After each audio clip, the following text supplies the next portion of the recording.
छत्र निजामपूर ग्रामपंचायतीचं नाव रायगड वाडी करा अशी मागणी करण्यात आलेली आहे।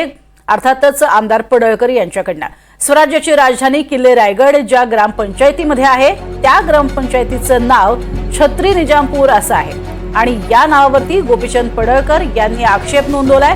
स्वराज्याच्या राजधानीत जिथे आहे त्या ठिकाणी ग्रामपंचायतीचं नाव बदलून छत्री निजामपूर ऐवजी रायगड वाडी असं करावं अशी मागणी त्यांनी केली आहे। निजामाच्या खुणा इथे कशाला असा सवाल त्यांनी केलाय आणि आदिलशहा निजामाच्या खुणा पुसल्या पाहिजेत अशी भूमिका मांडली। छत्री निजामपूरचं नाव बदलून ते रायगड वाडी करावं अशी मागणी आपण मुख्यमंत्र्यांकडे करणार असल्याचंही त्यांनी सांगितलंय।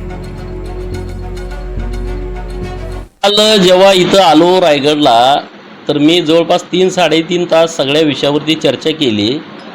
तर अत्यंत दुर्दैवी बाब माझ्या निदर्शनास आली।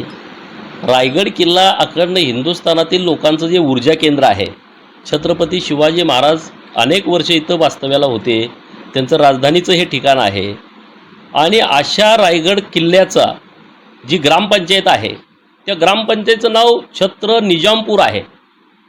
म्हणजे रायगडवाडी एक महसूल गाव आहे, वाघिरे हे एक महसूल गाव आहे आणि हे निजामपूर 3 महसूली गावं आहेत आणि छोट्या छोट्या हिरकणवाडीसारख्या टकमकवाडीसारख्या जवळपास 12 वाड्या छोट्या मोठ्या या ग्रुप ग्रामपंचायतमध्ये आहेत। तर सरकारकडे माझी पहिली मागणी अशी आहे की तात्काळ हे निजामपूर ग्रामपंचायत हे निजामाच्या खुणा इथं कशा काय आल्या, आदिलशहाच्या, निजामाच्या, औरंगजेबाच्या, अफजल्याच्या किंवा अन्य काही मोगल असतील त्यांच्या ज्या खुणा आहेत त्या पुसल्या पाहिजेत आणि रायगड ही आमची राजधानीच जर निजामपूर ग्रामपंचायतच्या अंतर्गत असेल तर हे आम्हाला मान्य नाही आहे।